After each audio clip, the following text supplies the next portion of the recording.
Beloved Creator, beings of light and love, spirits of all present, we are gathered here now, and we ask for intercession, fortitude, and prevalence in our stand against tyranny of any kind and the many violations of our rights to exercise our judgments, discernments, and individual free will. This is our appeal to heaven and to all heavenly divine energies, that we prevail with so much strength and light that our opposers and our oppressors cannot help but see and can't help but agree. Help us move our communities, our state, our country, and the peoples of our beautiful planet who simply want peace, freedom to live our lives, love our families, and build a better planet. Let it be so, and so it is. Amen. Thank you, Charlie. My pleasure. My name's Ron Vroman. I'm the old white man talking head for the Oregon Statewide General Assembly. I'm here to speak about a couple of things now. One is fraud vitiates all contracts. That's from the beginning. And I was in a conversation today with a good friend, known her for years, smart chick, and she was saying that Anna von Ritz, uh, David Straight, I forget who all, but several people like that were claiming that there are 19, Bill Elwood, were claiming there are 19 enumerated powers or responsibilities that the United States has as a federal government identified in the Constitution of the United States for the states assembled as the United States of America in Congress assembled. So those are the players that we're talking about. And they're saying 19 enumerated responsibilities. So this is my copy of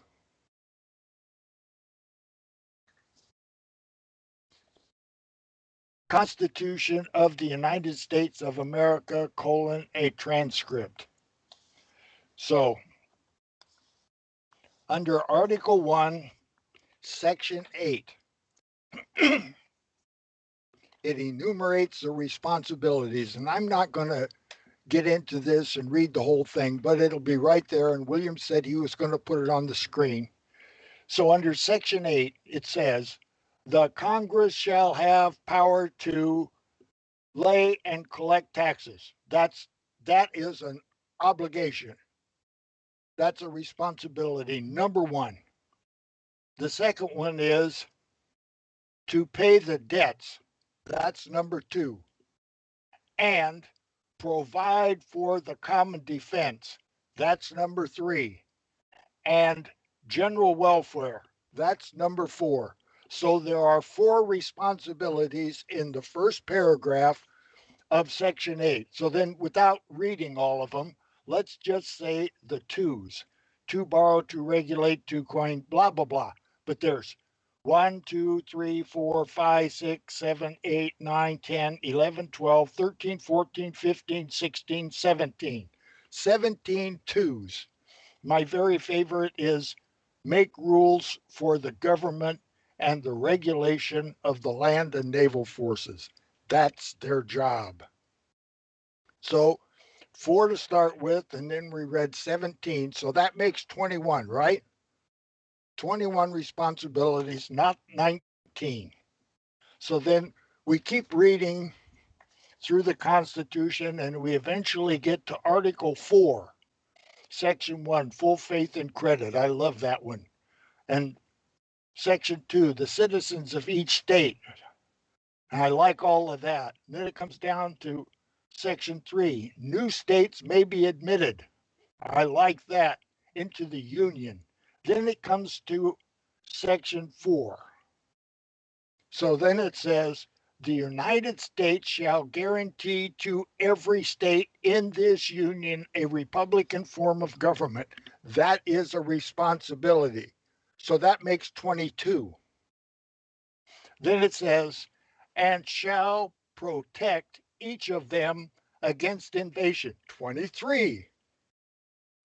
And on application of the legislature or the executive, when the legislature cannot be convened against domestic violence. 24.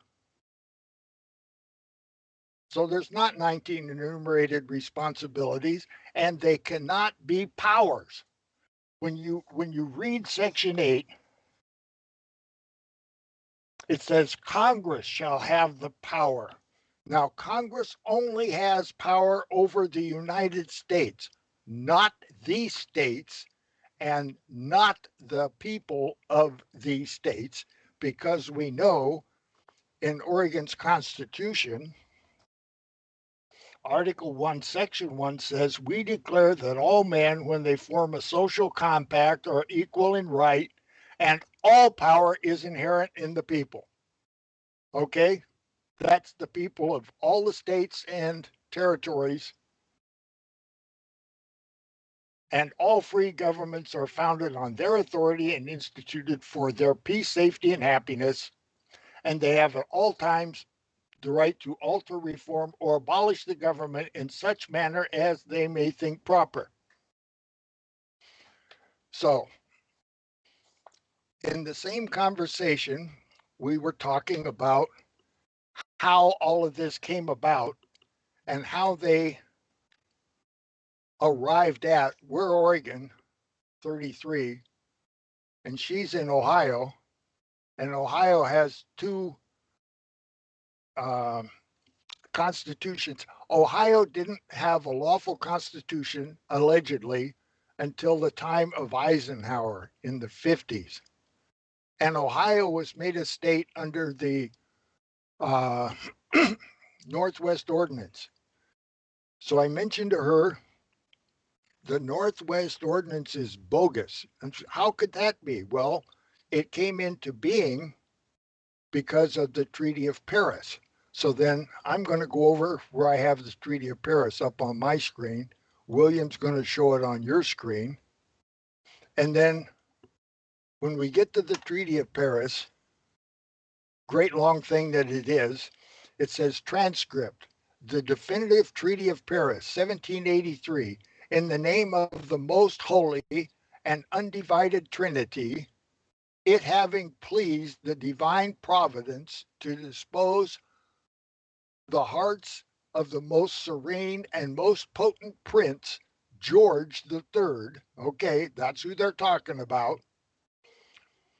By the grace of God, the King of Britain, France, and Ireland, defender of the faith, Duke of Brunswick and Lunebourg, Arch-Treasurer and Prince Elector of the Holy Roman Empire, etc., and the United States of America. That is fraud right there. No one that fought in the 3% that fought that war would agree to that because it's treason. The king that we separated ourselves from by war and conquest just declared in this document that he was still the king of the United States of America, comma. Then it says, we're going to forget all past misunderstandings and differences. Oh, we're going to forget about everything that led up to the war and the thousands and no, nobody in their right mind is going to forget all the past misunderstandings and differences that have unhappily interrupted the good correspondence and friendship which they mutually wish to restore. No, nobody that had fought in that war and understands that we were sovereign people without king, without ruler, and without subject, nobody's going for that. But these guys went for it. Now, why is it that they would do something like that? Okay, the two countries upon the ground, reciprocal advantages and mutual conveniences, they were bought off. They were bought off somehow. Now let's find out who was it. We just keep reading down on this document, and the king didn't even go to it. He sent an esquire to it. For his Britannic Majesty to do this treaty, he sent a guy named David Hartley, Esquire, a member of Parliament of Great Britain, and the said United States on their part, stop point. Now, who is it on the part of the United States that agrees to this? John Adams, Esquire. Oh, he's an Esquire for the king. It says so right here in this document. Late of the Commissioner of the United States of America. Now we know, and John Adams knows, that our nation is named the, with the capital T, United States of America, and it was named in the Articles of Confederation and Perpetual Union. They named themselves, and that's not us. That's a small t, and it counts. And so this guy is from the court of Versailles, and he's from the state of Massachusetts. Now let's look at that. It's a capital S. So that is a fiction. According to the code that we understand of the incorporated fictions, the state of Massachusetts with a capital S is an incorporated governance. And he was also the chief justice for that state and the minister plenipotentiary of the United States. They got that right. In their high mightiness, the States General of the United Netherlands. Oh, he was in it for the Netherlands also. Stop point, Benjamin Franklin. Oh, shit. Benjamin's in there as an esquire. Okay. Then we get down here and it says John Jay, the first Supreme Court Justice of the United States, is signing on as esquire, and late president of the Congress. That would be Congress assembled under the Articles of Confederation and Perpetual Union, and Chief Justice for the small s state of New York, which is the de jure state, not the de facto state of above. Now you got to think that these guys knew how to read and write the English language. Okay, so then he was plenipotentiary of the United States and at the court of Madrid. Oh, okay, so he was the ambassador to Spain. Okay, so they had several ambassadors.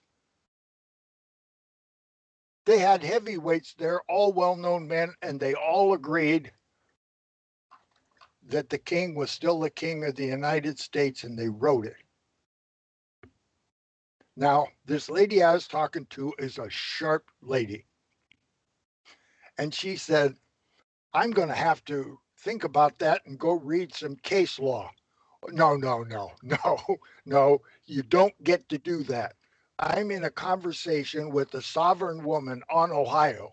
There's nobody that can make up your mind for you and nobody that can give you advice and counsel on how to read a paragraph in English and what it means. And there it is. And she said, I have to go wash the dishes and help my mom.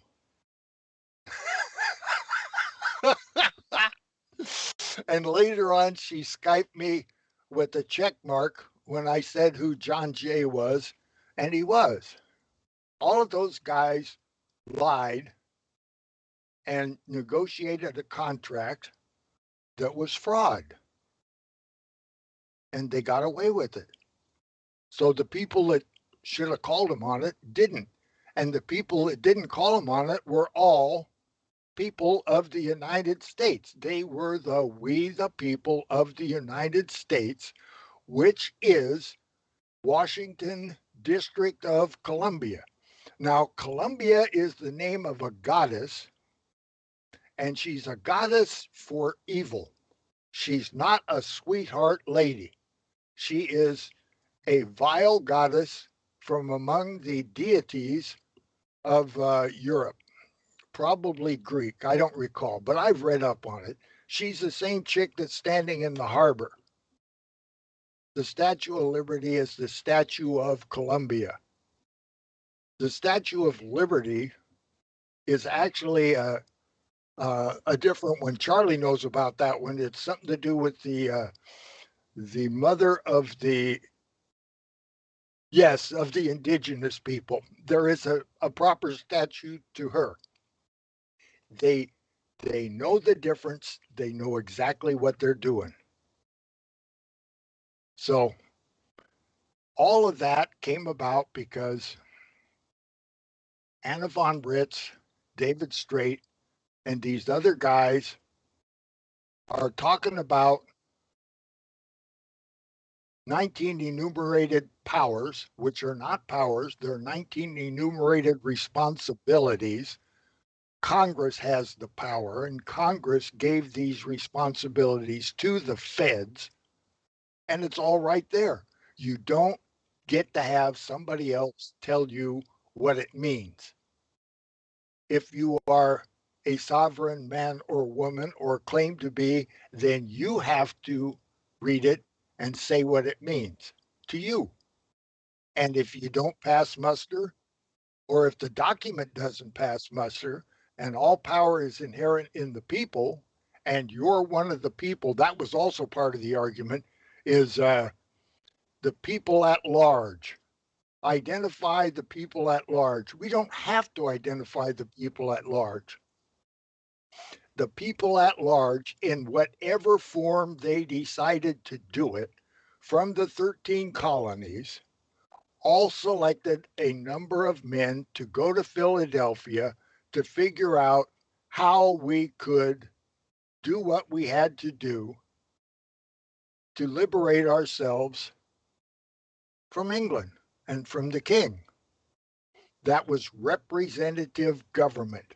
Those guys don't have to go back to the state to ask Mother, may I? They've already been selected as our representatives in our representative form of government, a Republican form of government, and they were sent to Philadelphia to do a job. They did the job. They did. They got it done. They fought a war. They won against the toughest king in the world. They beat him. And then, for some reason, these guys gave back in the treaty what we won on a battlefield. That's fraud. Fraud is vitiated, period. And there's nobody that can argue with the facts that are right there. I'm not making this stuff up. It's there. And there's nobody that can help you make the decision on what you just read. I yield. Well done. All right. All right. I just, what comes to mind is our own history here on Oregon and the importance of taking it back to those times when this fraud was occurring. Article 7 is a good example, from Article 7 original to Article 7 amended. And we're fighting that fight in our assembly. But, there's so many points in history where there wasn't accountability. People weren't held accountable for the fraud. And then we just keep going along and going along. And we don't know our history. Yes. I was watching some guy today. I forget. I do click through YouTube and other things and Bing, wherever. And this guy captured me and he said, of course, we have to uh, expose 9/11. And that's of course. Mm-hmm. That that's just a gimme. And we have to do it. And we have to roll back every single one of them, no matter how horrible and terrible uh, all of the consequences of having to know the truth is we got to do it, or you can't clean up the mess. You just sweep it under the rug some more. And that's what we have to do Thursday when we talk to these people that'll listen to us, hopefully, in Hillsboro. Right. Exactly. Yeah, because you just keep building a shaky building on a poor foundation. The foundation isn't stable if it's not in truth. Got it.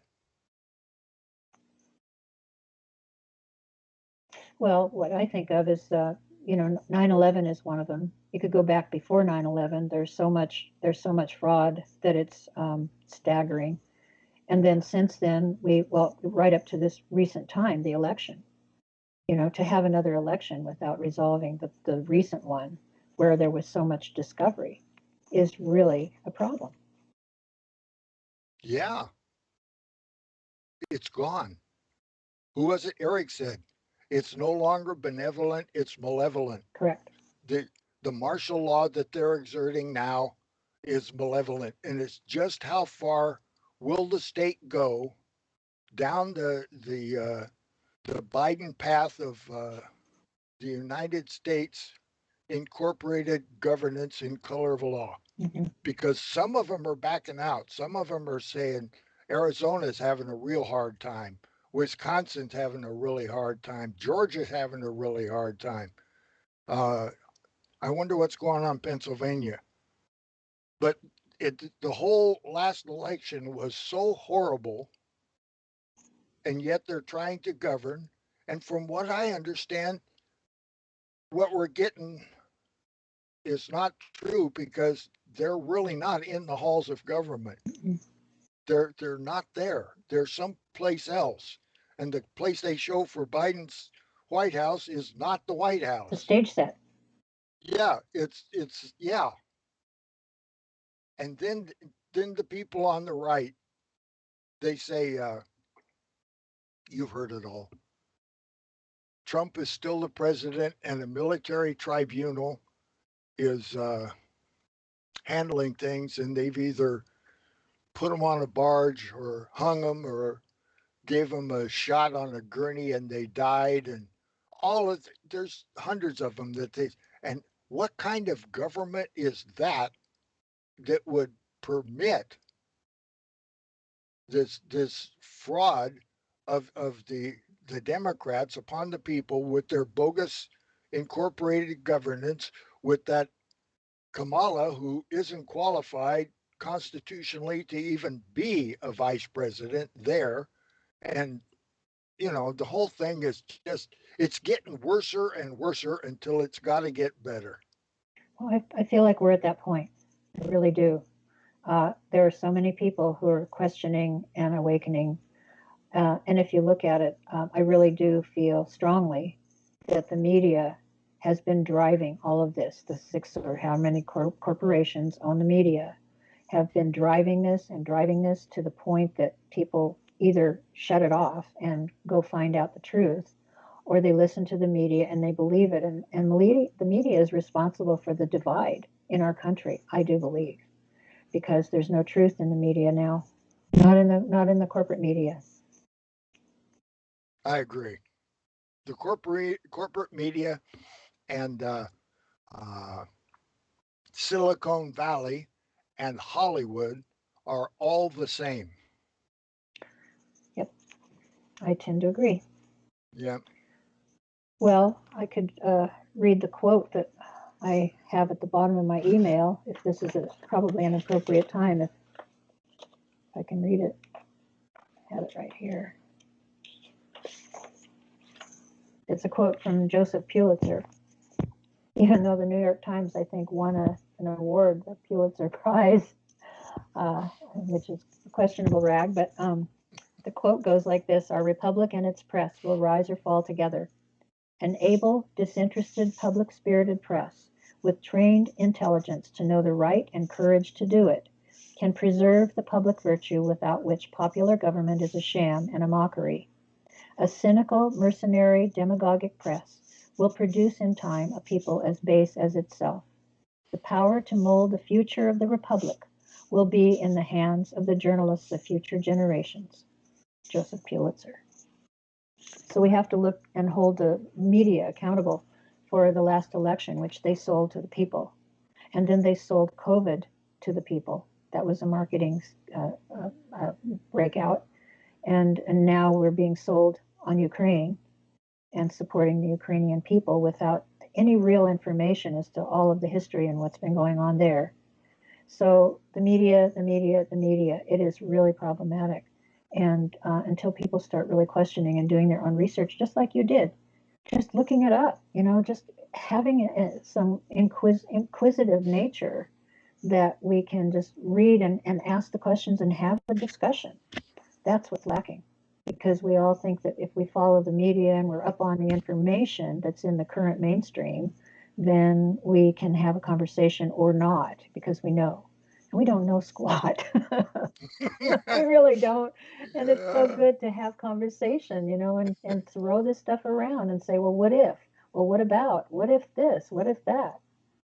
So, I like to say, I know less than the old man who knew nothing, and he's dead. oh no.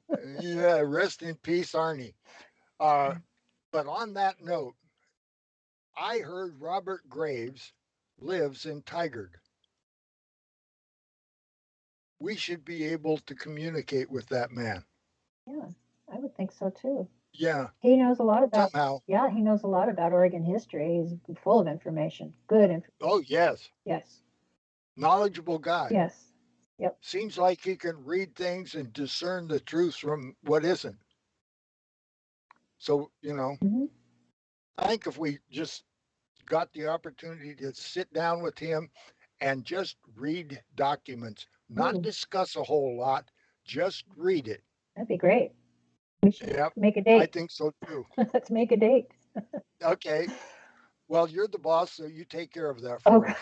gosh. Okay. Okay. Or delegate it to Brandon. Let's throw Brandon under the There bus. you go. I like Okay. that idea. Thank you, Charlie. Thank you. Thank you, William. Thank you, William. They do not want to let go of this. They do not intend on losing here. And we do not intend giving it back to them. And then the bullets started flying. Then he jumps out of the car, and he's got both his hands up. And he got out of the car, and he had his hands in the air. He's like, just shoot me then. This is what you want, just shoot me. And they did. They shot him dead. With his hands in the air, and I saw it. I swear to God. He was just walking with his hands in the air. And they shot him. And they shot him dead, and then after he was down on the ground, shot him 3 more times.